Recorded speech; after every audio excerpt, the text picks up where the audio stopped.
અને હવે વાત કરીએ તો માયાનગરી મુંબઈને હાલ મુશળધાર વરસાદે બાનમાં લીધી છે।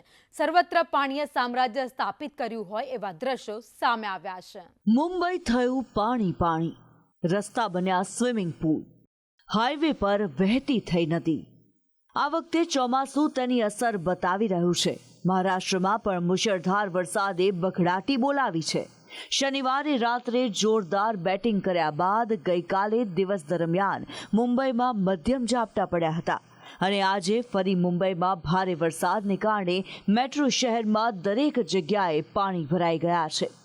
સતત વરસાદને કારણે નદીઓમાં ઉછાળો જોવા મળી રહ્યો છે।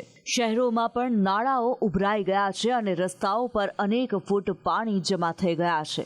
કેટલીક જગ્યાએ કાર અને બાઇક પાણીમાં વહી ગયા હતા તો કેટલીક જગ્યાએ પુલ તોડીને નદીમાં પડી ગયા હતા। અનેક વિસ્તારો અને ગામો પાણીમાં ડૂબી ગયા છે। આ દ્રશ્યો મુંબઈ પુણે એક્સપ્રેસ વે પરના છે। ખોપોલી પાસે ધોધમાર વરસાદથી પાણી ભરાયા છે। રસ્તા પર ગાડીના બોનેટ ડૂબી જાય એટલા પાણી ભરાયા છે।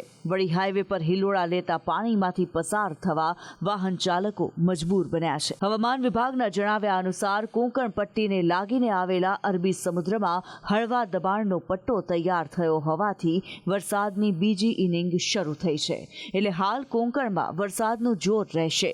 જો કે મુંબઈ, પાલઘર અને થાણેમાં આજે યલો એલર્ટ છે, પણ આવતીકાલ માટે પાલઘર, થાણે, મુંબઈ, રાયગઢ, રત્નાગિરી અને સિંધુદુર્ગમાં ઓરેન્જ એલર્ટનો ઇશારો હવામાન ખાતાએ આપ્યો છે।